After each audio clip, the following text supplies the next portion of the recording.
Well, good evening, everyone. Thank you so much for joining us tonight, this Tuesday evening, for Pride in Edina, hosted by the City of Edina's Human Rights and Relations Commission.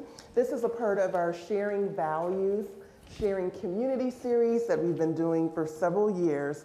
And tonight we are tackling a very important issue, LGBTQ plus rights and issues and topics that are not only taking place in our community, but also taking place in our state. We are fortunate that we have, in addition to our very own mayor, James Hovland, we have two, I'm gonna say subject matter experts with over 42 years of experience advocating at the legislature and in our states on LGBTQ plus issues and rights. I don't see any other elected officials in the room tonight, but I did want to acknowledge my peer colleague, Jody, who's a member of the Human Rights and Relations Commission from Eden Prairie, for coming over to Edina this evening. And Mayor Hovland, I'm going to toss it over to you. Thank you, Jasmine. Yeah. Yeah, nice to have you back. Her father passed away recently, so our condolences to her family. It was really an important part of their life. So this is really a pleasure tonight to have all of you gathered for this event. And we've got some special guests with us this evening that I get to introduce. Michael McConnell and Jack Baker. Been together 57 years. That's quite an accomplishment. Married for 53 years. But when you think about being married for 53 years, you think, well, wait a minute, does that compute under the, you know? And so they had quite and they were determined. In 1970, you tried to get a marriage license in Twin Cities in Minneapolis. Didn't work. I think you went down to Mankato in 71 and got a license to get married there, came back here, and I think got married here by a United Methodist minister. And that marriage stood the test of time. I'm glad you're together, it's 57 years, but I mean legally, it stood the test of time. So now these two gentlemen are recognized as having the first gay marriage in the United States. Yeah.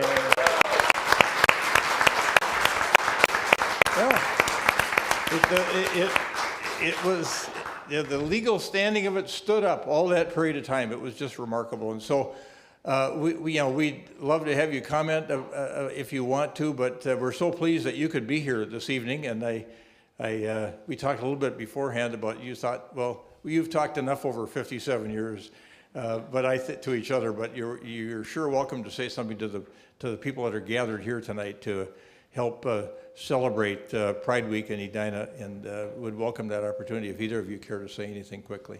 Okay, all right. Well, we earnestly and ardently thank you both for being here. We had another one of our residents, Leslie Lagerstrom, who has been working on transgender issues since 2007. No, she couldn't be here. Yeah, her dog died apparently, and she's grief-stricken over that. And so, but in 2007, they had a transgender child, and they worked with the first family to work with the school district on how to interact with this element of diversity that was new to being addressed, and did a wonderful job of helping the school district kind of get into the position where they could deal with transgender kids and effectively have them grow and mature the way we want everybody to grow and mature.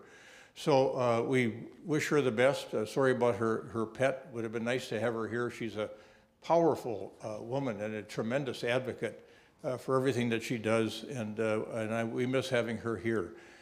Now tonight we've got a couple of great panelists that Jasmine's going to come up and reintroduce.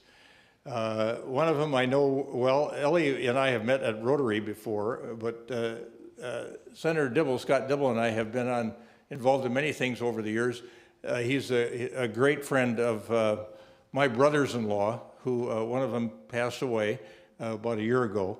But nonetheless, we've had a lot of interaction with Scott over the years. And I always remember, I'm not taking away from your introduction, but you know, years ago, Minneapolis was going to sell some land where his dad and he walked their dog, and he called me and said, Jim, you guys, Edina should buy that land over there across from 42nd on France Avenue where Weber Park is. And everybody walked their dogs over there. So anyway, St. Louis Park and Edina ended up buying that land. And now if you've driven by there, you can see that we've turned that into a big stormwater management system. It looks like a lake. Now all people living on France Avenue on 42nd have lake shore. And their property went up about 10% in value because now they're on a lake. So that all worked out great. With his encouragement, we got all that done, and just by serendipity, it turned out to be the perfect place to do stormwater management. So I'm going to bring Jasmine back up here, who has been leading this organization. Others on the Human Rights and Relations Commission, would you please raise your hand? Or if you've served in the past on the Human Relations Commission, please raise your hand. Many of you here served as chair. Just wonderful board members that we have, commission members that we have here this evening. And Jasmine, come on back up. Thank you for being a gracious host tonight. No, thank you. Yeah. Thank you. I have a mic. That's right, you're all mic'd up. I'm not taking your mic tonight. Thank you, thank you, thank you.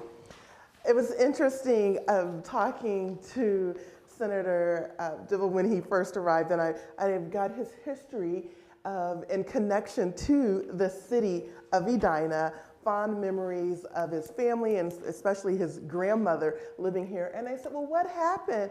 Most people that have a connection to Edina, whether they grow up or their grandparents live in Edina, they return to Edina. But he decided that he just wanted to stay a few blocks away in the city of Minneapolis, and so we won't hold that against him. I lived in Minneapolis for many, many years. But I'm going to introduce our two speakers and give you a little bit of information of how our programming is going to work tonight. They are going to both present brief presentations, and then after that, around the top of the hour, we are going to go into a panel conversation. You have note cards in your chairs or by your chairs. If you have a question, I've already received one question. Our volunteers, again, Commissioner Nelson, who's actually the chair of tonight's event. I'm only serving as the host. And former Commissioner, I don't want to butcher your last name, Pat Arsenault, because I always had to practice and I forgot to practice again. Arsenault came back, and then also former Commissioner Edwards was helping, and then Commissioner June, thank you very much, right there, Park, sorry, for working on this event this evening. But Scott Dibble became involved in politics in the mid-1980s in the LGBTQ+ movement for greater freedom and equality and for the rights of those with HIV/AIDS, leading to involvement on the issues of social, racial, and economic justice, especially in the areas of neighborhood livability, transportation, housing, criminal justice, energy, and the environment. He served one term in the House, first elected in the year 2000, and he is now serving his 6th term in the Minnesota Senate. His leadership led to the passage of a historic transportation funding measure, the establishment of housing co-ops in Minnesota law, enactment of the Freedom to Breathe Act, smoke-free indoor air, and the Runaway and Homeless Youth Act. Senator Dibble was the legislative leader and chief author of the Safe Schools for All Minnesota Students Act, which is a national model on bullying prevention. And if that's not enough, he has also led the campaign to defeat the anti-marriage constitutional amendment in 2012, turning that into a momentum for passage of his freedom to marry bill the following year. And his husband is here tonight. I always like to point out supportive spouses. He has fought successfully for the Tenant Bill of Rights, improvements for Minneapolis Community and Technical College, more solar energy, and for more rights of tipped employees. He works on critical clean air, global warming, and economic challenges with initiatives on energy efficiency, renewable energy, mercury emissions reductions, eliminating greenhouse gases from transportation and green buildings, including solar on schools, And he, as we already said, he lives in Minneapolis with his husband, Richard. Our next speaker, after Senator Dibble gives his remarks, is a person that I am actually thrilled to have met for the very first time in person. I've had the opportunity to be on Zooms with her, but her reputation precedes her, and she's a true champion and advocate. 15 years ago, Ellie Krug transitioned from male to female while living in Cedar Rapids, Iowa. Although not at all easy, transitioning genders gave Ellie an opportunity for a do-over in life, which has included working to make the world a fairer and more inclusive place for all humans, particularly those considered other. With over 100 civil trials to her credit, Ellie was the first Iowa lawyer to ever transition genders and one of the few attorneys nationally to try jury cases in separate genders. She later relocated to the Twin Cities, where she served as the founding executive director of a legal nonprofit that earned an American Bar Association award for innovatively increasing legal access. She's the author of a memoir about love, honesty, and gender change called Getting to Ellen.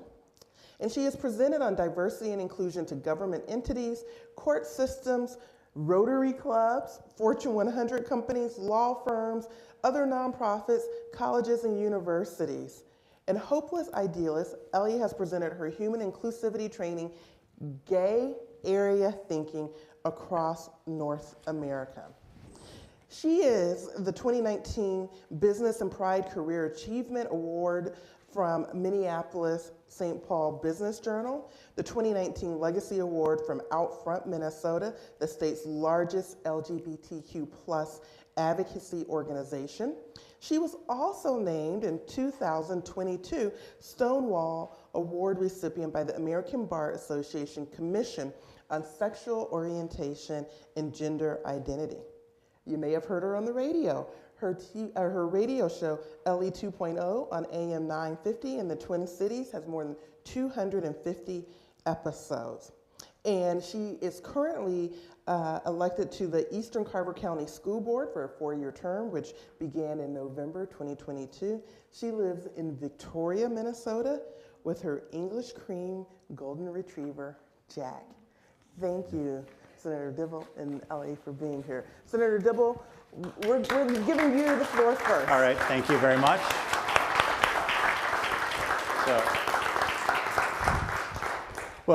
Thank you so much for this opportunity to share a few thoughts. My assignment was to talk a little bit about some historical context and kind of how my story relates to where we've been, where we've come, and a little bit about where we're going. But it's weird to be in that position of talking about history with two figures of history here who predate and precede me, on whose shoulders I stand. So I'm very humbled and feeling a little awkward pretending to be the expert on history. So I thought I would share a little bit more about Michael and Jack's story. We heard a little bit about it from the mayor, but the world didn't start when I sprang out of the head of Zeus.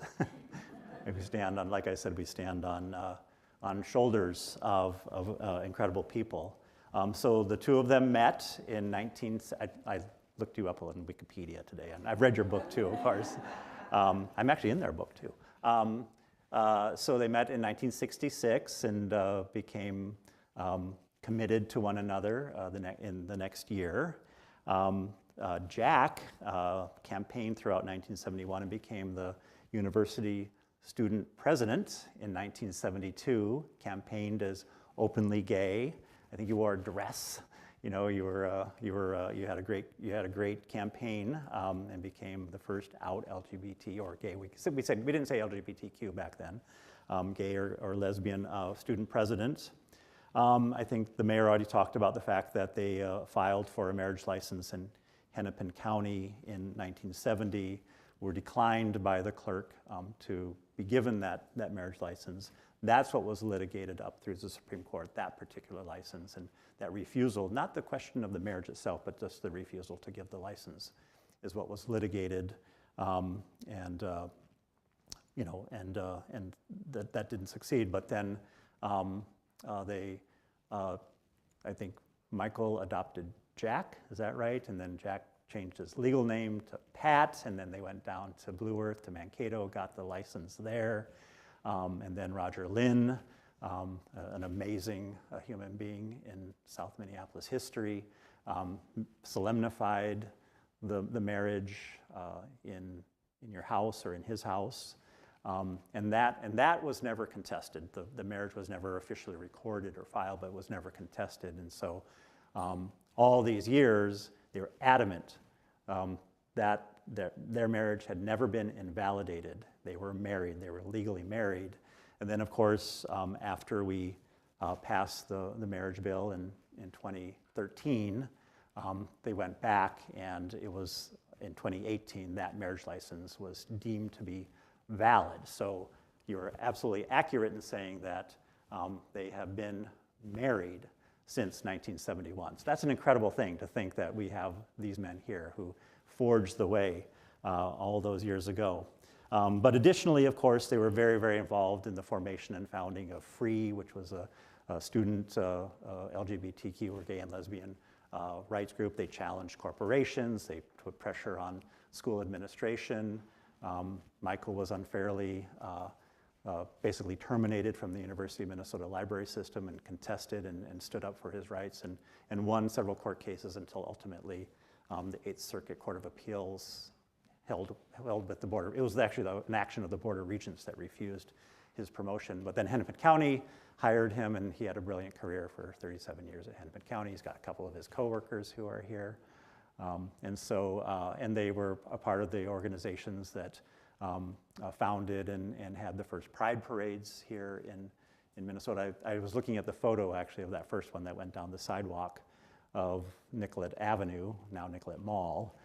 Trying to figure out, I'm going to have to bring that photo to you sometime and figure out who in that photo I know, because I go back a ways, but I don't go quite back that far. But I have a connection to the folks who were a part of those early days. So thank you again for everything you've done to make our lives here possible today. So you are amazing people. So can we give them another round of applause?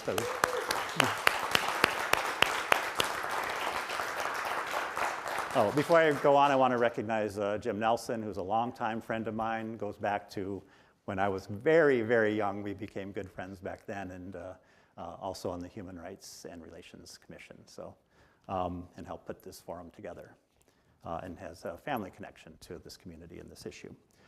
So I scratched out some notes. I hopefully won't read them verbatim, but I did a little bit of a brain dump trying to fulfill my assignment this afternoon, and so I thought I would just try to weave a little bit of my story into the historical context of where, like I said, where we find ourselves. So I grew up for the most part in the southern suburbs of the Twin Cities. I graduated from Apple Valley High School in 1983. Another 83 grad, but not from Apple Valley. You were just talking early. Yeah, it's Edina grad, 83. And so, just how it was then in 1983, as was the experience of many people like myself. I knew I was gay. I'm bisexual, strictly speaking, and we can get into that discussion of orientation versus identity later if you like. But I was, of course, in very deep personal denial. There could be no doubt that who and what I was profoundly undesirable. The overt and covert messages that I received were strong and unrelenting from popular media and from my peers, which of course manifested itself in all kinds of ways that weren't healthy. A lot of my energy was spent trying to ignore or even trying to change myself. I fell in with a very religious crowd, and I prayed very hard. I was extremely busy. I involved myself in a million different activities: school, theater, church youth group, church choir, Bible study, band, swim team, cross country, track. I had a job, I was a foreign exchange student, and much more. So I was clearly trying to never be quiet or to be still. Fear and depression were my constant companions, and always just behind the curtains, ready to show themselves. I had literally no one to talk to, and I had zero role models. As amazing as Jack and Michael were, I hadn't heard about them in Apple Valley. So the only people I knew who were gay were a couple of fellow students who were mercilessly targeted by everyone, and public figures who were likewise the objects of mockery and scorn. What I knew of the lifestyle was one of living in a dystopian urban underbelly where there was only self-loathing, violence, and alcoholism. But hiding from myself didn't work. Fast forward again to 1983, I moved on to college, and as was my luck, I chose a very conservative Catholic college in St. Paul. You probably have heard of it.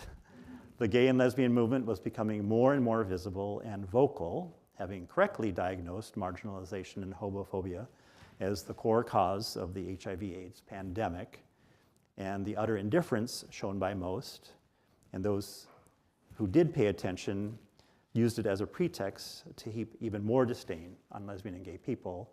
And at the front of that parade, of course, was the Archbishop at the time, who was very prominent and present on that college campus. The truth of myself was becoming more difficult to ignore. So for that reason and others, I became extremely depressed and felt very, very isolated and untethered from everything I knew. Well, college, of course, under those circumstances proved to be totally unsustainable, while also managing personal and financial crises. I had a job to pay for school, and then after I left college, dropped out of college, I was a server at several restaurants. And in those jobs, I met and became friends with amazing people from every walk of life imaginable. And that was transformative. So I rushed to shed that hideous belief system that said that the only worthwhile individuals who were those that then conformed to a very narrow belief system, a very narrow band of religious and political doctrine. That just couldn't be true in my mind in light of all of these amazing people that I was meeting with their goodness, their humor, their creativity. These were my new circle of friends who were living rich, meaningful lives of authenticity, dignity, and self-worth. And that was all I needed. I learned what it meant to be myself, to feel good about who and what I am, and count it as a blessing, and in so doing, basically get over myself and be able to truly love and appreciate everyone around me. I had found my people. Oh, I forgot to recognize my cousin who lives in Edina, cousin in the house.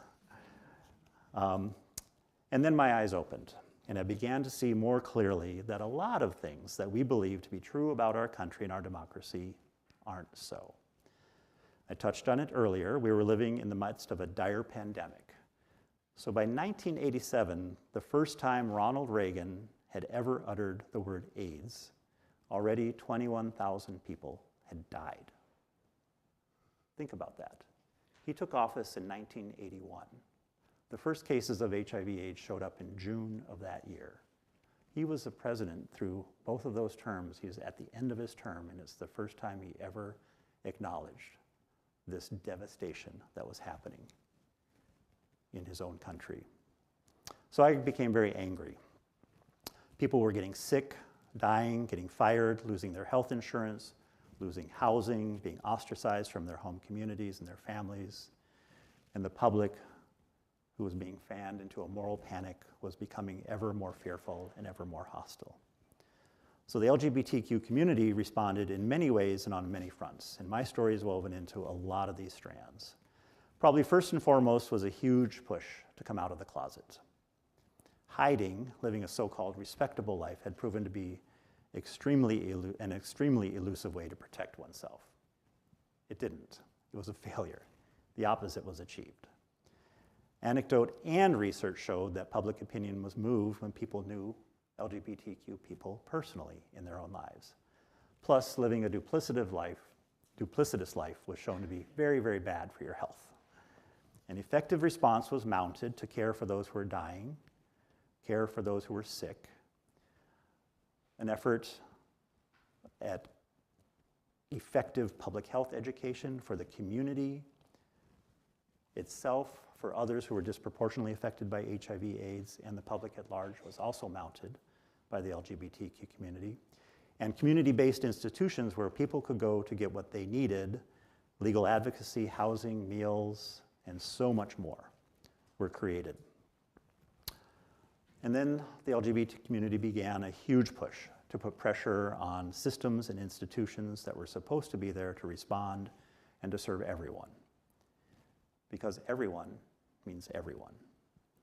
Public protest and civil disobedience, spearheaded primarily by ACT UP, which is the AIDS Coalition to Unleash Power. I was very involved in doing all of that, getting arrested in the street and making a big fuss and creating a lot of pressure and a lot of media attention. And also there were more traditional and establishmentarian means of engagement through parties, through candidates and policy campaigns. I was also involved in a lot of that. That's where I started first attending my first caucuses and engaging with candidates, et cetera. And then getting involved in pushing policy initiatives. And then there was also a lot of pressure that was put on every other sector you can think of. Medical research in the pharmaceutical sectors, of course, in academia, the corporate, cultural, military, labor, religious, and so many other places at the same time. Interestingly, I was doing AIDS Coalition to Unleash Power. I was getting involved in traditional party DFL campaign politics, and I also worked, I got a job with a suit and a briefcase in a financial services industry, Fortune 500 company, an old gray pinstripe Wall Street firm that had a major presence in the Twin Cities and banded together with a lot of LGBTQ as well as other HIV positive people. And that was happening in the corporate sector at that time as well. Lots of gay and lesbian employee networks, we called them, putting pressure on the corporate sector to step up and to start showing up in many ways for our community. Many people started running for office themselves. What started as a very small, close-knit group of out LGBTQ elected officials became dozens and then hundreds. And I had the honor and pleasure of knowing some of those early elected officials, started attending their national conference, which was really just an opportunity for them to get together and socialize and learn from each other and relax and let down their hair and that sort of thing. Because, of course, we had Alan Spear here. We had Brian Coyle, who was the vice president of the Minneapolis City Council, and Karen Clark. Three huge early forerunners of the gay and lesbian, bisexual, transgender elected officials movement. And they formed and founded that organization, which has now become the Victory Fund, which people may be familiar with, which is a very, very large national organization that supports LGBTQ people running for office. And that we now number in the hundreds. We're still about 2 or 3%. We have a long, long ways to go. But that was a unique honor. I knew Tammy Baldwin, as a matter of fact, when she was still a county commissioner. And she became a good friend of mine and a mentor of mine. It was feared that the loss of so many vital and vibrant activists would slow down and stall out the momentum. It is estimated that we lost 10 to 15% of all gay men from the baby boom generation. I'll add that I lost most of my personal heroes and mentors. But of course, as we know, that momentum didn't stall. As has always been true, we've always been here and always will be. And they did an awesome job of creating intentional community, that community capacity in the form of the organizations and initiatives I described before. And of course, the die had been set. Those who were coming up were never, ever going to go back. Not to say that the last 30 years haven't been a study in 3 steps forward and 1 and sometimes 2 steps back. Backlash has been real and it has been vicious. LGBTQ people were also arguing for equality and freedom as families, started, of course, by these gentlemen. Very modest gains in the form of domestic partnership benefits were being discussed in the late 90s, in the 80s and 90s, and then a huge backlash ensued, starting in 1998, all the way up through 2012. And when the voters of 30 or so states amended their states' constitutions to bar marriage for same-sex families. This, of course, was a contrivance. It was a big industry designed to benefit certain elections on a certain side of the ballot, all the way up and down the ballot. And along the way, Minnesota stripped domestic partnership benefits from state employees. I was in the legislature when that first happened. It was my first term. And we passed our own version of what was known as DOMA, or the Defense of Marriage Act, which was modeled on the federal law, which was signed by President Bill Clinton and supported by none other than our own Paul Wellstone. So you can imagine it was pretty easy to feel quite discouraged when we were facing referendum after referendum on the value of our lives and our families, and we were being betrayed by the people in whom we had placed great hope and trust, like Bill Clinton and a hero like Paul Wellstone. I don't want to take anything away from Paul Wellstone. He continues to be a hero of mine, and I'll be celebrating with the Kaddish at his gravesite on Friday, celebrating his loss. He was a dear friend, but friends disappoint us sometimes. Paul did try to make up for that error that he made. So fast forward to 2012, when Minnesota became the first state to defeat an anti-marriage amendment. That defeat, of course, yay, yes, that was an amazing, amazing achievement. It didn't happen through magic. When we started off, when that was first placed on the ballot in 2011, the polling showed that we were going to lose that by a factor of 40% to 60%. It came about through the power of relational politics, radically relational politics, personal one-on-one conversations. I think it's estimated that what the campaign itself can track was probably about 1 million personal conversations that people had about their own lives and their own hearts and their own values. And so we did that. We defeated that amendment. We turned around. We passed marriage in 2013, a gigantic achievement, a huge validation of who we were and what we were in our families, and it seemed like we had arrived, right? Wrong. Not soon thereafter, a new industry was formed built on fear and misunderstanding of transgender people. So for the last 4 or 5 years, we've seen the manufacture of moral panic marked by no less than 500 to 600 bills designed to limit the rights of transgender people, eliminate the ability of young people to receive health care from their own doctors, access information about themselves, be supported by their own parents and teachers, to be in public spaces and participate in very, very vital and important youth development activities, including sports. Just in the last week, I was reading a headline about how $65 million has been spent on TV commercials to fan these flames. Fortunately, in Minnesota, we've taken some solid steps to secure the rights, freedom, and safety of LGBTQ citizens. Starting with banning discrimination, of course, in our Human Rights Act in 1993. That's a whole story in and of itself that I left out of this conversation.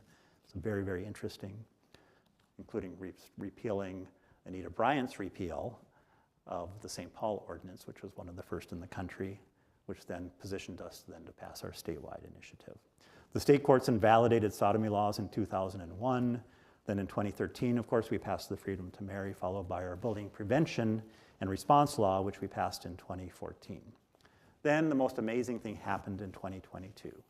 No less than 11 new, we use this new word, queer, legislators were elected, inspiring a number of incumbents then to come out. So now we have a queer caucus of 16 members, which is just very, very hard to believe.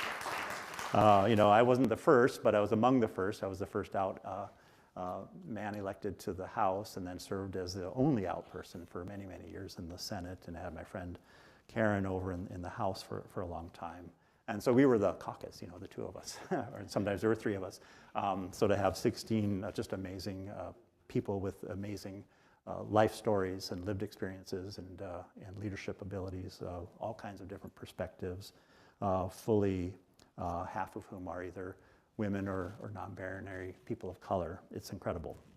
And they've combined to lead on many issues, banning conversion therapy, ensuring that transgender people who live here or move here can access what they need beyond the reach of harmful laws from where they come, stripping the odious language out of our statutes that had made its way in there, establishing a quasi-official advisory council, requiring insurance coverage for gender-affirming care, creating better access to HIV/AIDS treatment and prevention efforts, and we have an official policy of ending HIV and AIDS in Minnesota, which we can do with will and with resources, and so much more. So that is what I have to say for the time being. I think the second part of my assignment, which we can maybe get to in the question and answer, is where are we going? and what can the city of Edina do. So thank you very much. Appreciate it.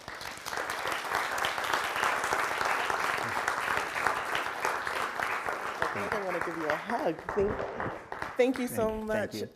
Senator Dibble. And now, I do have some remarks, but I want to make sure that we have enough time for Ellie to come and give her remarks. And on a vanity moment, I asked Ellie, I said, Ellie, I was reading her bio, and she made her transition at the age of 52, which is how old she looks now. And Senator Dibble, you look wonderful too. So something is going on. Whatever y'all are using, those are the products that I want to be using, please. Ellie. Okay. All right. Hello, everyone. I am really thrilled to be here, but I'm not thrilled about following Scott Dibble. Okay, I just got to tell you, he is just a really difficult person to follow. But Mr. Mayor, thank you for having me. The commission, thank you for having me. Jim Nelson, who is a dear friend of mine as well, thank you. I'm here to talk with you to give you some basics about LGBTQ folks, okay? And then I'll talk with you a little bit about what's going on with transgender humans in America right now. And Scott touched on some of it, but I have far more depressing information for you than what Scott alluded to. But let me begin by just saying, first of all, there's a handout that I have created that there's way more material on the handout than what I can possibly talk with you about. But if you go to the last page, I want to make sure there's something clear. If you go to the last page of the handout, you're going to see that there's a couple of things. One, you're going to see that the very last paragraph has a paragraph that says, "My standing offer." And I just want everybody to know that everywhere I go, and including tonight right now, I make this offer that I'm willing to speak with any human in a public place for up to an hour, and I don't watch my watch, about anything related to being transgender or a family member being trans or gay or lesbian or bisexual or anything that has nothing to do about gender or sexuality, just simply about surviving the human condition. I'm making that offer to every one of you, as well as to the people at home in their pajamas. Okay, I am. It's a real offer. And I make that offer because I'm an idealist and I am a student of Dr. King and Bobby Kennedy. I was 11 years old when they were murdered. And their words sank into me and told me that I had an obligation to make this world better, and my standing offer is one of the ways I do that. Also on that last page, if you look at the two bottom bullet points, I just want to point out, first of all, Aaron Reed is a blogger, a transgender blogger, who is the most acclaimed, most effective, widely read blogger on transgender issues, legislative and political issues involving transgender people in America right now. Highly, highly recommend. If you care about trans people, go follow her blog. And then the last bullet point, if you have anybody in your family who is intolerant, okay, send them Tony Hoagland's piece, The Cure for Racism is Cancer. Tony Hoagland was a poet who developed cancer. He's no longer, he died, he succumbed to it. But he learned about people who were different from him, who were other, through his experience of being treated for cancer. And what it did is it changed something fundamental for him, which is incredibly important, and Scott has alluded to it, but I don't know if you put the word on it. It changed Tony Hoagland's perspective about the world and about humans who are different or other. And this is what I'm here to talk with you about, is about changed perspective. Because we can never, ever get lasting change. We can fund the programs, we can build the buildings, thank God we do all that. But I'm here to just tell you, unless we change our perspective about people who are different or other compared to us, we will never, ever have lasting change. It will not stick. It just won't. All right, I'm going to give you a couple of basics, and then I'm going to talk about a couple of things, as I said, relating to transgender people. And you'll see me checking my watch because I'm very neurotic, and there's no clock here for me to make sure that I get done on time. All right? It does not mean that I'm bored. All right? All right, so my very first charge was to just explain to you what do the letters LGBTQIA2+ mean, because a lot of people don't know that, and particularly maybe people that are at home. And so it's laid out in the handout, but Thank you. It's laid out in the handout, but let's just go through the alphabet, okay? L, lesbian. G, gay. I'm going to have to keep remembering here. B, bisexual, all right? Lesbian are usually female-identifying humans, who are attracted to other female-identifying humans. Gay are male-identifying people who are attracted to other male-identifying people. Bisexual people are people who are attracted to both of those binary genders, okay? T, transgender, okay? And sometimes also within that is the idea of people who are non-binary, people who do not identify as either male or female. Q, okay, stands for two things. First, it stands for questioning, for people who don't know. They're trying to figure out where they are on the alphabet, okay? And the Q also stands for queer. And I'm using that word right now. It's a word that I am comfortable with. But as I was growing up, certainly in the 60s and the early 70s, the word queer was a weapon. But it was reclaimed by gay men trying to fight the AIDS epidemic, particularly a group called ACT UP. They claimed it back. They took that word back and they made it something to be proud of. And now our younger humans, many of them just want to be known as queer, okay, because it just encompasses all kinds of things. Okay, LGBTQI stands for intersex. These are folks who identify with indicia of both genitalia when they are born. Before the relatively modern time, the doctors would decide which gender they were going to get, and there would be surgery involved to remove the other indicia of genitalia. But today, thank God, at least in the United States and other countries, Europe, and other places, with modern medicine, the doctors wait to see what happens in terms of the brain formation for the child, what gender identity they develop. Okay, LGBTQIA2 stands for two spirits, which would be for our Native community, Native Americans, for transgender people, people who are. It is incredible culture that Native community absolutely recognized transgender people beforehand. Okay, and A stands for asexual, folks who do not have sexual interest for any gender.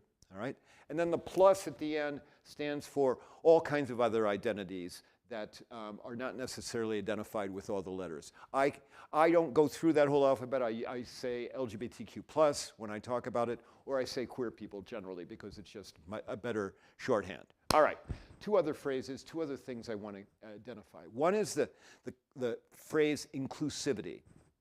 What is inclusivity? Now, you've heard the phrase diversity, equity, and inclusion. I don't want to define those other two phrases, but inclusivity literally is the extent to which humans feel as if they matter. By the way, do not run to Webster's to check out Ellie Krug's definition, okay? All right? These are my own definitions. Somebody said they are Ellieisms. Inclusion is the extent to which a human feels as if they matter. And that's why we're here. If you feel that you matter to the city of Edina, if you're a team member, if you work for the city, you're going to want to stay a team member. You're going to want to invest. You're going to want to create your career here. If you believe that you, as a citizen of Edina, that you matter, you're going to want to stay here. You're going to want to volunteer. You're going to want to plant your roots. We're going to have family. You're going to want to spread out. If you feel that you do not matter, though, humans do not stay. Whether it's a workplace, place of worship, a volunteer opportunity, or a locale. If you feel that you do not matter, you will leave. All right? Now, second phrase I want to define is the phrase allyship. Ally is a status, okay? So I'm sure that we have some people in this room who are not queer, but are like allies of queer people, like you have the right to be who you are, I'm your ally.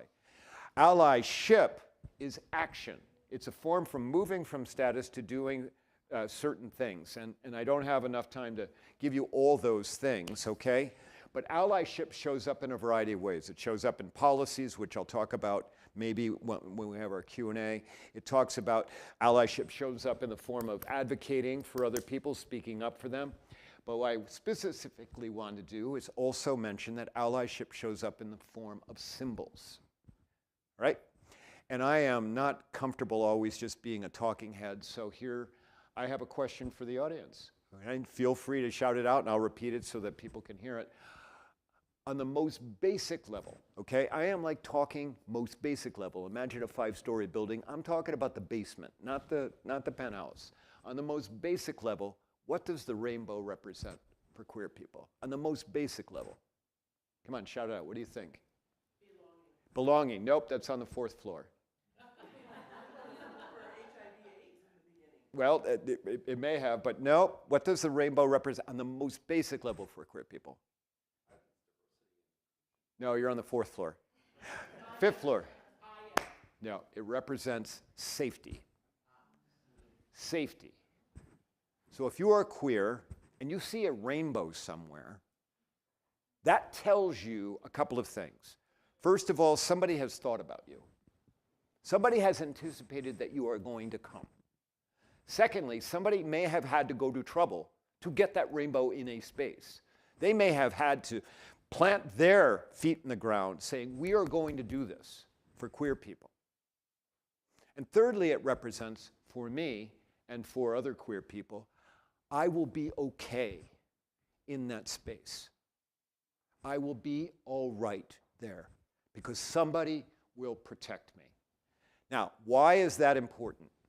Now, you see, of course, during Pride Month, we see the rainbow flag all over the place, right? And by the way, I need to mention, Mr. Mayor and Commission, thank you for doing this in October and not in June, because I happen to be queer all year round. But if you see a rainbow somewhere, okay, for example, here at the city, that's going to tell you that you are welcome as a queer person to be here. And so rainbows are incredibly important. And I know that they're, political flashpoints, and, I hear this about why should we have that? And we put the rainbow up, then we're going to have to put up the Nazis, sign. No, the rainbow is about love. Other things are about hatred.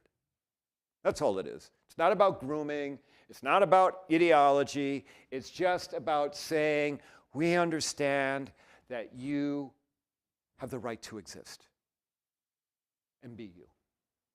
Now, speaking of that, in the time that I have left, I do want to talk with you about transgender people, right?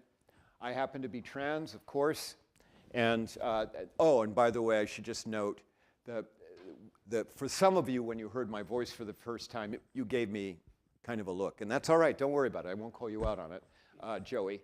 And what that is it's the concept of passing in the transgender community. And so if I have my students of American history here, you would know that the concept of passing relates to Jim Crow, when light-colored African Americans could pass for white. They could escape all the ravages of Jim Crow South. In the transgender community, passing is the extent to which no one would ever guess that you were assigned a different gender at birth. I like to say that if I don't open my mouth, I pass 100%. You can nod, okay? I appreciate that, all right? But as soon as I open my mouth, we got a little problem, okay? But this is important to understand because humans need to get other humans in categories. I mean, can you imagine somebody has a baby? Can you imagine they announce, I had a baby, and you ask, is it a boy or a girl? Because that's what everybody asks, and they just say, I had a human. Can you imagine how difficult that would be? And so we all humans have to get people into other categories. And for transgender people, this is difficult if you do not pass. And what happens when you do not pass is it causes people to be uncomfortable. It causes people to decide that they may not want to talk with you.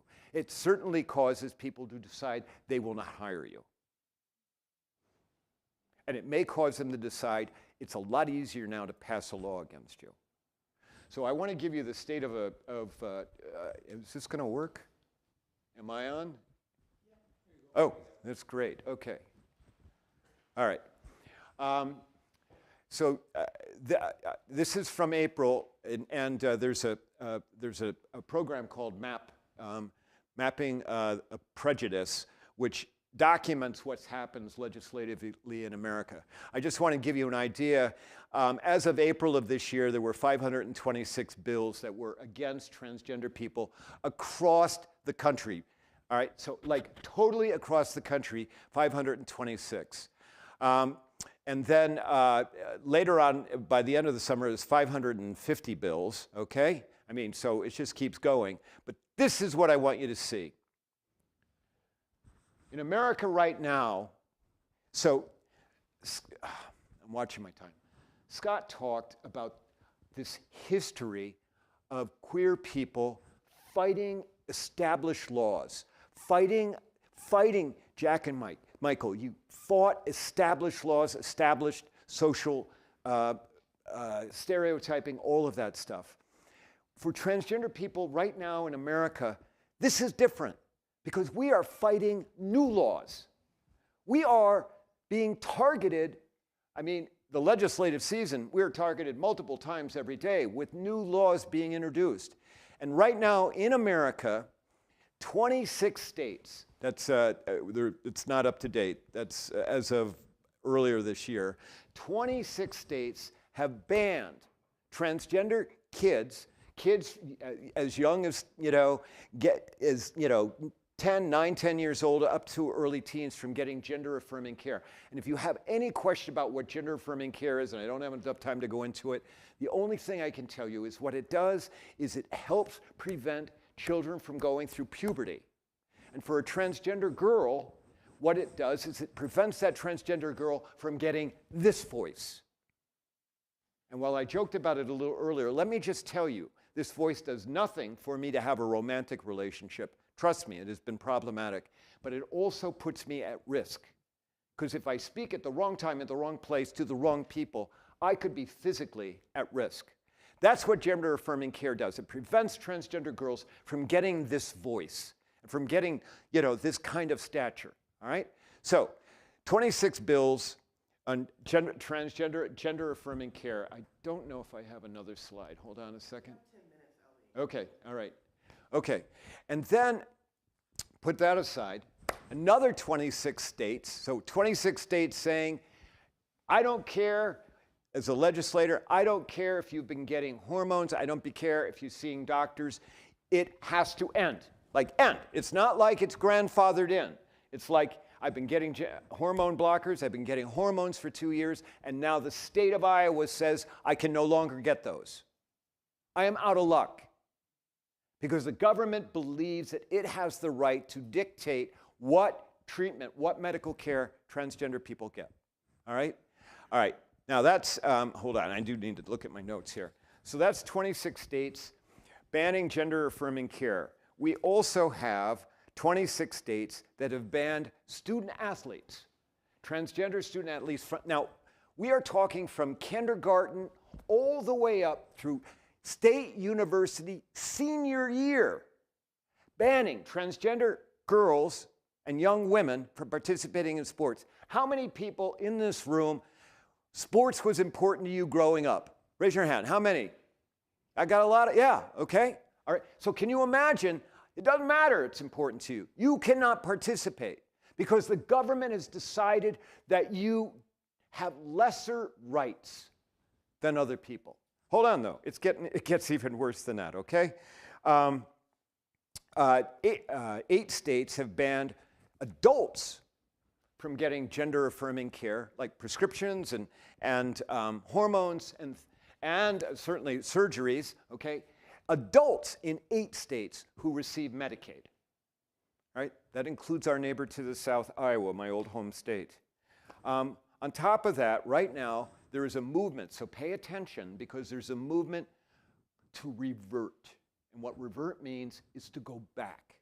So the state of Florida has issued an order to its DMV requiring that all transgender people in Florida who've gotten licenses with new gender markers, so my gender marker now is F, it had been M, all transgender people have to go back and get new driver's license so their gender markers could correspond to what their gender was at their birth. So if I lived in Florida, I would have to go back and get a new driver's license that would have an M on it. And if I did not do that, I could be arrested for fraud in Florida. Now, Texas is getting the same idea. Texas, the DMV, is ignoring court orders where the judges are saying This is the new name for this trans person. This is the name that they want.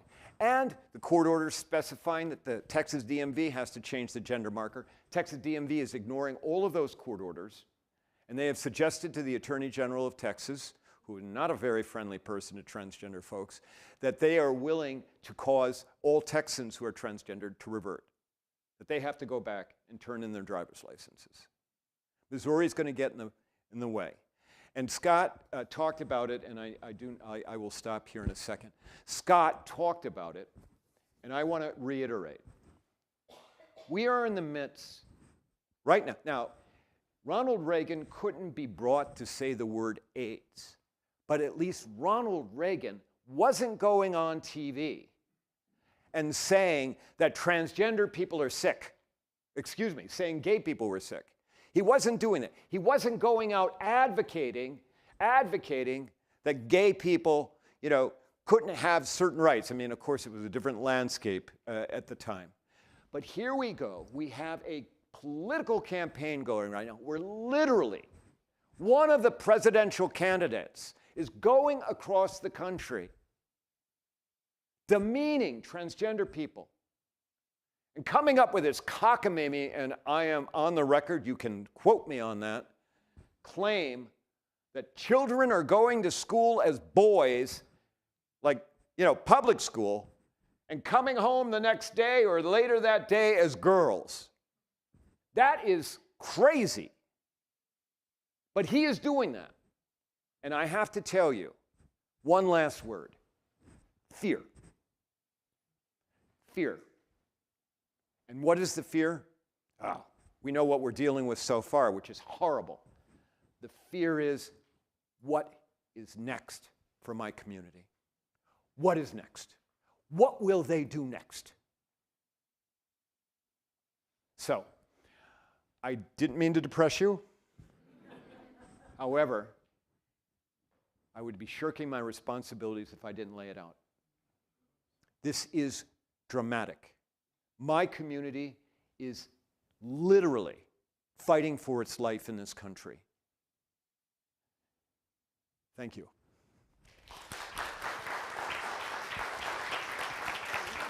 Oh, okay.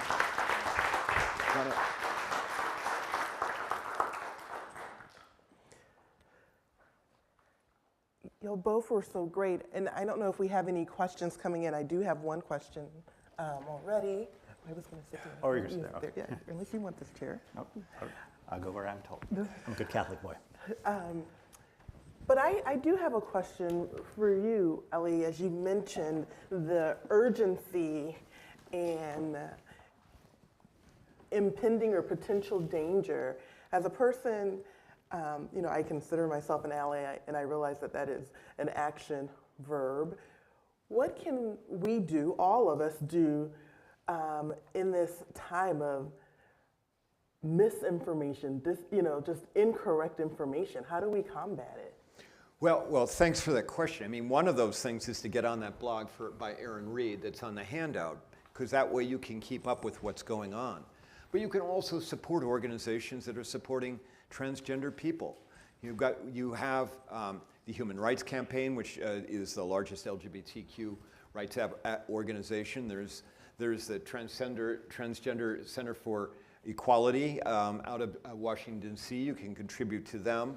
But you can also contribute to places like Planned Parenthood, to Family Tree Clinic, places where they are treating trans people, and including refugees, people who are coming from other states. I mean, we have hundreds, if not thousands, of people who've come to Minnesota, transgender folks, because they've lost their access to gender-affirming care, either for themselves or for their children.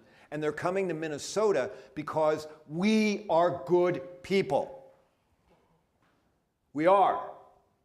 And because we have opened our arms, and we have opened our organizations, and we have certainly opened our mouths.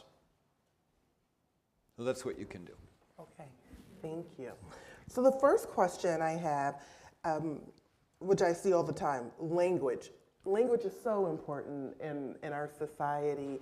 and how we describe things, how we discuss things. I'm in a graduate program right now, and I think the number one benefit that I've gotten from it is language. So language is often deficient sometimes in describing our relationships, says the questioner.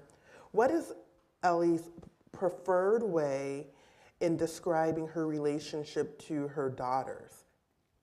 Oh, great, thanks.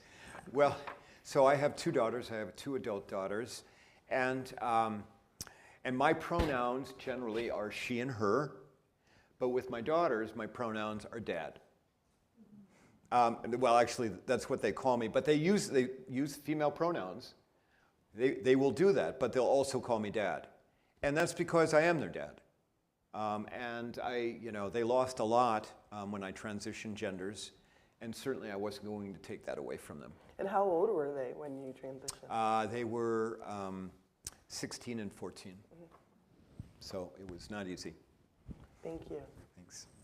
Any other questions? Oh, you're writing it? Okay. Do you have a mic? Yeah, we had a mic. We had the mayor's mic.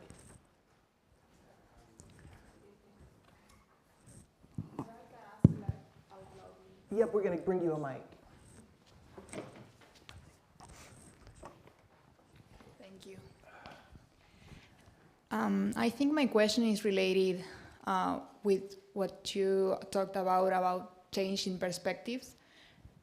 How to have one-to-one conversations that change perspectives in such a political polarized environment as the one we have today, and with a lot of hate speeches from people. So that's my question. So I'll take a first stab at it.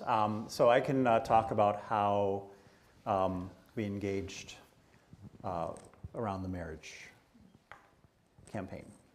So of course our goal was to defeat that amendment. We had already lost about 30 of these amendments around the country. So one of the big mistakes that the opposition made was, they won the Obama's first midterm in 2010, and so it's 2011, and they've taken over the Senate for the first time in 40 years, and took over the House fairly decisively. They didn't have the governorship, but governors don't really have much to say about constitutional amendments. They go on the ballot with or without a governor's signature. Constitutional amendments are only voted on in even-numbered years, and they were feeling their oats, and they're like super excited, and they had been trying to put this anti-marriage amendment on the ballot for a number of years, and finally had their shot, and they did it in 2011. Well, they gave us 18 months to get ready, and so we were able to go back and really study what had been at the foundation of all of the losses or victories from their perspective in all of those other states. And we learned a couple of important things. One of them was there is no magic phrase, there is no magic TV commercial. There are certain values framed, and we really had to push beyond our comfort zone as lefty progressives. What was most important was the one-on-one conversations that I talked about, the million or so that we were able to really track.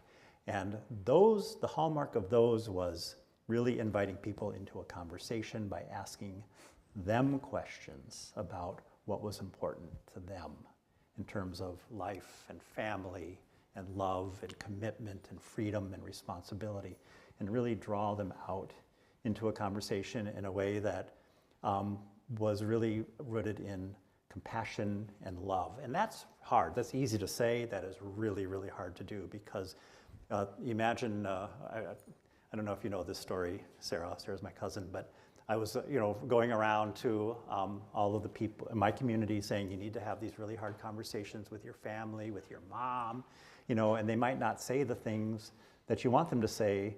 They might be against you as a person and as a family, and and your marriage, and that's going to cut deep, and that's going to hurt.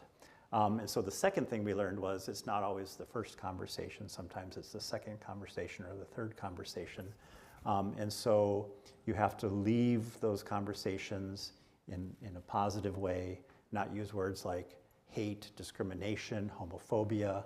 Just leave those labels and try to dispense with the anger and just approach people with love and compassion. People think well of themselves. Everyone thinks well of themselves. Everyone thinks they're a good person. Everyone thinks they're coming to their beliefs from a good place. Concede that to them, and don't shut down that ability to have that second conversation. Just continue to find the common ground of values and really surface what people find important. What we were able to do in the marriage conversation, when people start talking about marriage, is they start talking about those values. Lifetime commitment, responsibility, love, and then we were able to say, doesn't everyone want that in life? And find that common bridge so people could see their story in our story. So that's my advice. Personal conversations, loving your enemy, and being compassionate and patient. I love that. Patient. Yeah, see your story in our story. Yeah. That's a great lesson. Thank you. Hello, is this on? Yes. Okay. So I kind of want to have a little bit of thing before the question to kind of confirm with you guys what you said.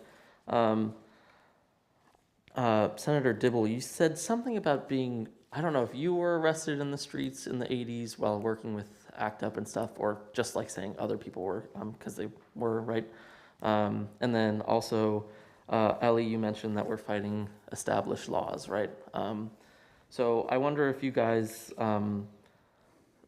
are willing to look into supporting no cops and corporations at Pride, for the reason that a lot of queer and trans people, specifically people of color, are targeted by the police a lot.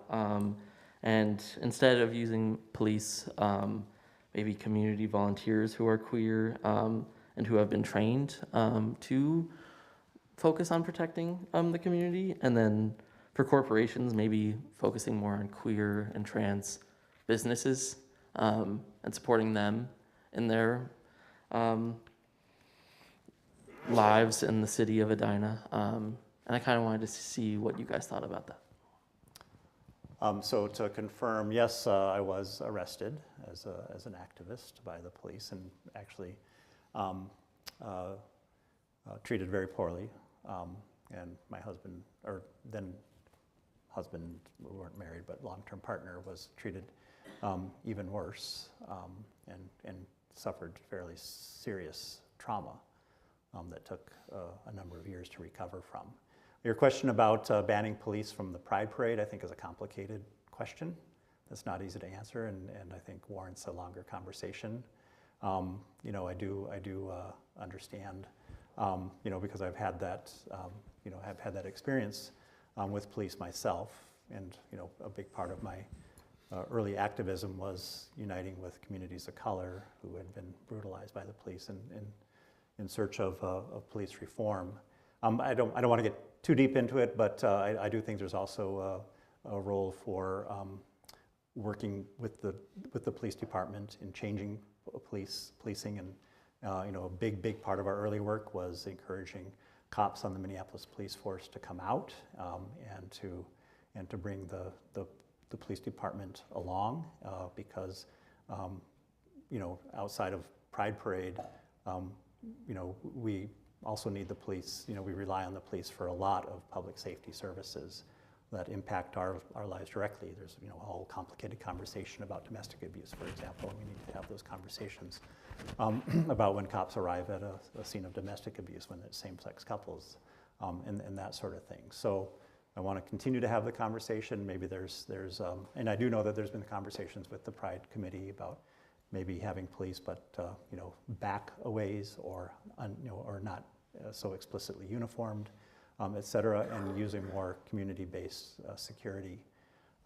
And then absolutely, I think we need to work with LGBTQ businesses and promote and support and sustain them. I don't know if the question turns on the strong corporate presence in Pride, and people don't like that so much. same time, there's literally hundreds of queer people who work for those corporations who are present and part of our community who want to be a part of Pride. So again, that's a complicated question with a not so clear answer. Probably entails a conversation. Yeah.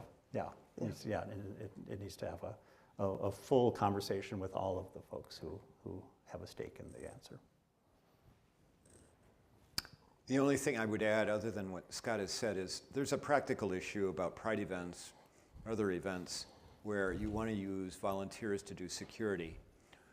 And the practical problem is if there is a problem and we don't have police around, what do you do in the 10 or 15 minutes it takes for the police to arrive? Because in that 10 or 15 minutes, something horrible could happen. And I am not in favor of putting people at risk. I am certainly in favor of utilizing our community to its fullest potential. But I am not in favor of putting people at risk because we don't have police officers around to deal with unfortunate circumstances that get out of control. I work with a lot of law enforcement agencies. I find, you got people in law enforcement just like you have in anywhere else, whole cross spectrum of views and acceptance and tolerance.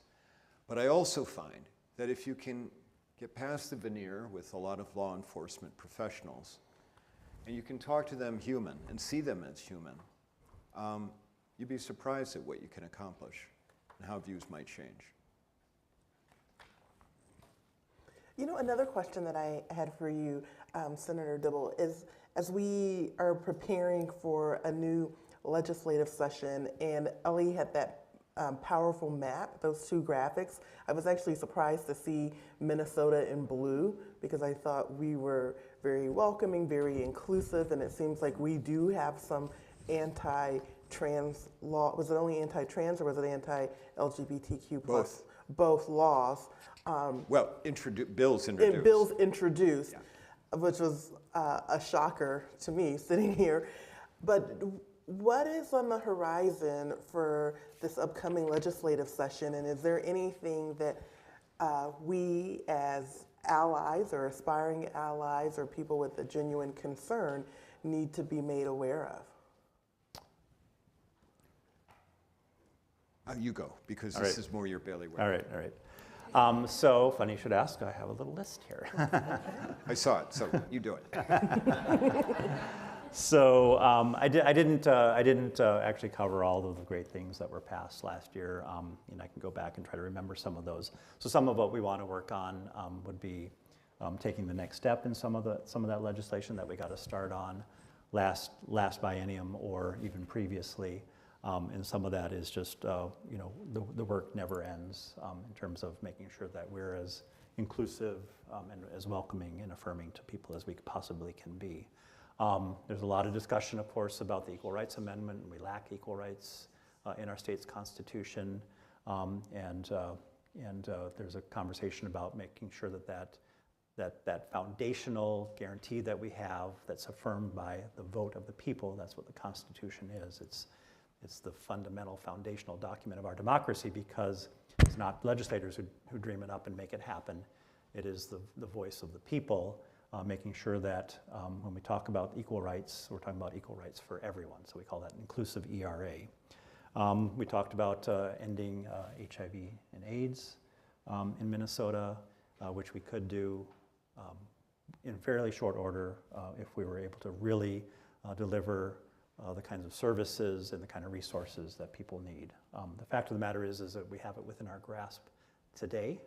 If people have the ability to not be infected in the first place, or if they are HIV positive, if they're connected to care, their viral load goes down to such a diminished, de minimis level as to be non-transmissible. It's non-detectable, right? I hear the commercials all the time. Undetectable, non-transmissible. And so people just need to be connected to that care. Sometimes the barriers are cultural, sometimes they're mental health, sometimes they're housing, sometimes they're chemical dependency. We need to deal with those complicated issues. But the fact of the matter is that we've maintained a rate of 300 new infections per year for over 20 some years. That's just unacceptable.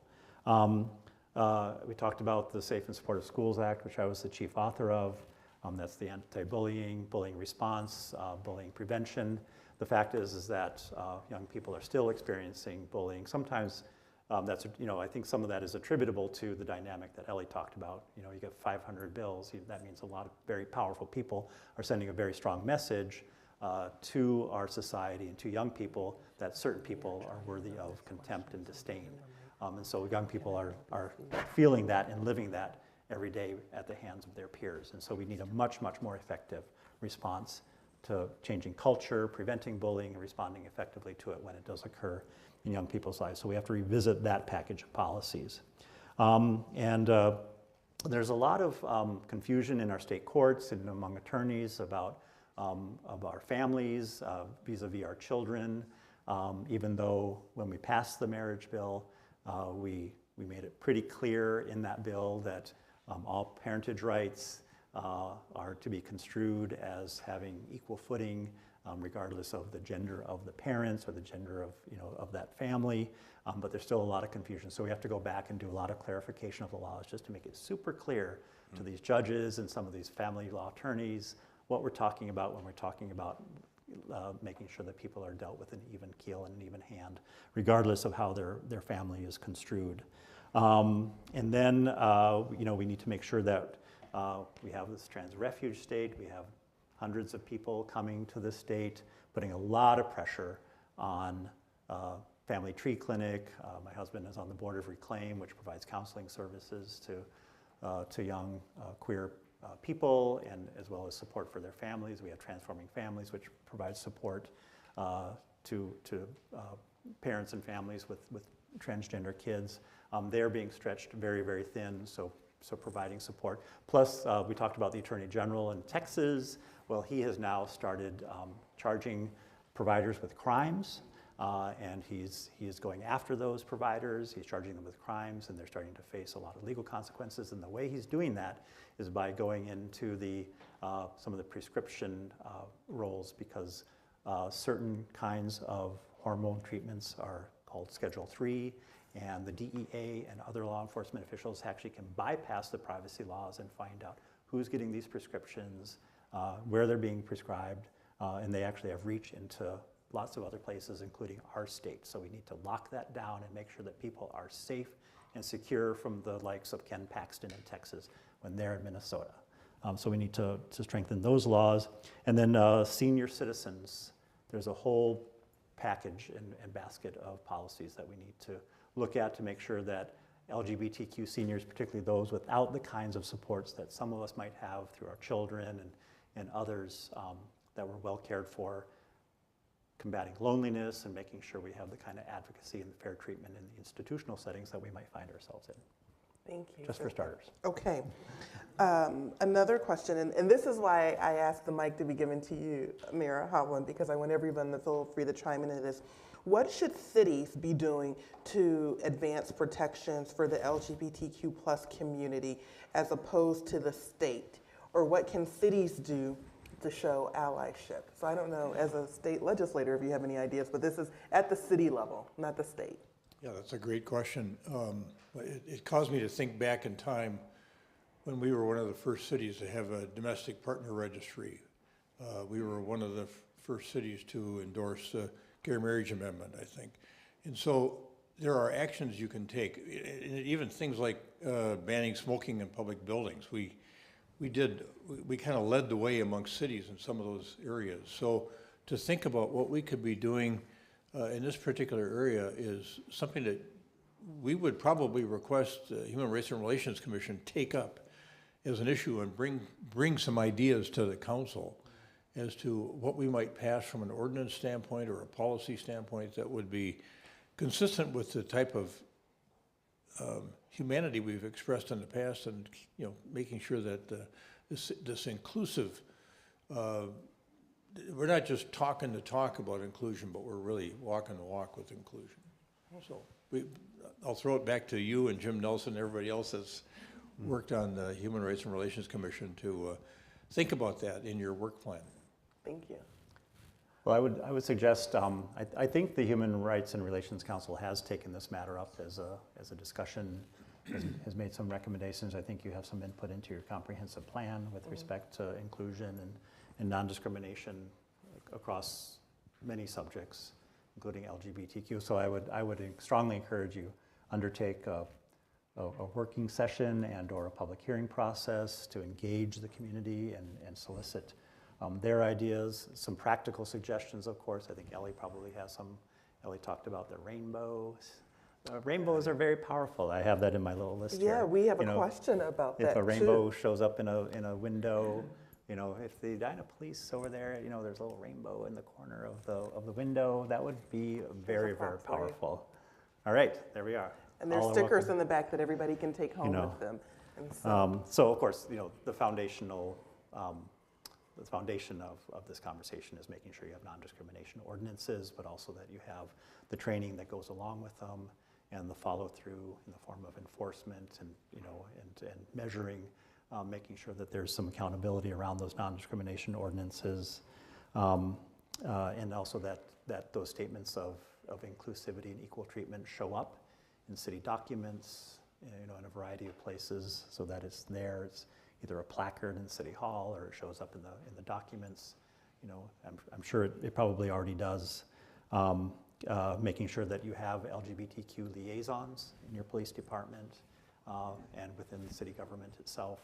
Having those liaisons as either a full-time job or someone's additional duty and responsibility as a liaison. We actually have a person that's dedicated to that work. Great. It's an employee working on DEI issues. That's fantastic. And then, a very powerful lever you have, of course, is making sure that everyone with whom you contract for goods and services are treating their employees in a fair and equal. They have, benefits. They have, they're providing gender-affirming care through their health insurance. They have non-discrimination laws or non-discrimination policies, and et cetera. And it's a very, very strong lever for cities to have proclamations, rainbow flags flying out in front of City Hall, pride festivals, marketing to the LGBTQ community. There's a lot around the built environment, which I won't get into, but there's a lot of research around how our built environment also lends itself to being inclusive and sending that signal of inclusivity and welcomeness. I think that State Council on Human Rights that you mentioned, they're doing some work around this issue. It'd be good to have their work brought up for the benefit of the work that they're doing. And watching our time, I mean, all that I would add to what Scott said, first of all, I've got a list of some things, and I'd be happy to talk with the Human Rights Commission specifically to get into the weeds about some of those things. oh yeah, we would love that, and perhaps send that list, and then we can put it at the bottom of this link. But there are two things that you can do specifically. One is support Thomas, your new equity director, okay? I cannot stress enough the support that he needs. And it needs to be affirming and to understand that, he's working, he's a person of color working in what is mainly a white, city government. And so to understand that there are challenges associated with that. And he's incredibly competent, and he's somebody that you need to support in good times and as well as in bad. But the other thing I would say, and I'm going to close with, is this: compassion. It's a word that we don't use nearly enough, but it's a word that's incredibly important. And having compassion for queer people, but having compassion for all people, even those that we disagree with. To understand that we're all attempting to survive the human condition. We're all trying to make our way. We all want the same things in life. We want, to love and be loved. We want our children to succeed. We do. All of us want that. And if we recognize that, we exercise compassion for others as well as for ourselves. I'm just absolutely convinced we can get past anything. We just need to remember that compassion is core to getting past those things. Okay, we are running, but these were two great questions, so I hope we can get to them quickly. You mentioned the rainbow and the safety. Thank you so much for that. I had no idea. If the rainbow does equal safety, what would it take to have the rainbow flag on the city of Edina's flagpoles and the state of Minnesota's flagpoles? What would it take? Just a just the will to do so. Just the will to do so. Yeah. Courage. Yeah. I'm sorry, what? Yeah. Okay, and then the final question, and I'm not sure who this is attended for, but I'm going to assume maybe you, Senator Dibble. Are you willing to support funding for the state as a sanctuary state, supporting mutual aid funds like the Iowa Trans Mutual Aid? If I understand the question, I'm not familiar with the Iowa Trans Mutual Aid, but I can say that we are going to seek funding to support. Minnesota has a long history of receiving refugees from other countries, and we have that kind of institutional structure. With the, we used to call them the settlement houses. Now they take a slightly different form. A lot of churches, a lot of other kinds of institutions receive people. They sponsor them. They get them on their feet, and they help them in a whole variety of ways. And of course, we have a lot of community-based organizations that are very well suited to do that work. And we have a lot of people who I think are interested in jumping in and helping out where they can through their own initiative as private citizens to help these people who are coming here to get themselves. And by the way, we should be overjoyed that we're attracting all of these amazing people, these incredible families who are bringing a wealth of all kinds of experiences and professional backgrounds and creative endeavors and the like, in an era where we find a workforce shortage, and and we've been doing what we can to actually get back on the track of building our population vis-a-vis the rest of the country. We're becoming a magnet for some of the kind of people we really want to have in Minnesota. So yes, I absolutely support doing what we can to help people, get them on their feet, find their housing, get oriented to how where the grocery store is and how the state runs, et cetera. Working through our community-based organizations and other institutions and supporting individuals like Richard and myself who want to help out. Right. And the other note on this question was that we need to make sure that we're working with the student groups that you mentioned so that we can get more young people to the conversation. So I want to say thank you so much, Senator, for coming with us, Senator Dibble, and Ellie, thank you so much for your wisdom. Thank you, Mayor Hovland, for being here this evening. I think this was a great conversation. I'm leaving with a lot of information. Number one, that the flag means safety at the purest form. I love this idea of engaging in more conversations to help people understand my side of the story and meet them where they are with their side of the story. So thank you for that. Thank you for everyone that joined us, whether you were watching online, watching a replay, or those of you that came in person. I did want to acknowledge that you mentioned a very important story in your intro, and I was like, wait a minute, I have to follow up with you about Jack and Michael and their history. If anybody was wondering, what's the name of that book? Because you want to check it out at the library or maybe go to your favorite local bookstore to pick it up. The name of their book is, or the book about their marriage is The Wedding Heard Round the World, America's First Gay Marriage. And so I encourage you to add that to your reading list. And someone mentioned, I think the mayor mentioned that the Human Rights and Relations Commission maybe should take a look at how we can make our city more welcoming to the LGBTQ+ community. I want to make sure that everybody knows that our meetings are open to residents, those that live, work, and play in the city of Edina. All of the commission meetings are. We actually even have an open comment period at the beginning of our meetings. So if you have something that is of importance, of significance, a point of concern, care, compassion, please exercise your right as a citizen, as a resident, as a person that works or plays in Edina, and bring those to not just the HRRC, but to the other commissions, because the world needs all the voices at the table, not just the people that are volunteering, but we need all the voices. And so thank you for lending your ears, and I hope that you will use your voice to share this knowledge that you gained tonight.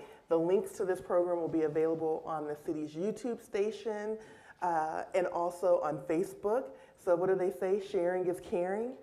We got a lot of pearls. We got a lot of important information. Make sure that you share it. Thank you for joining us. Thank you. Can we get a picture real quick? I know you have a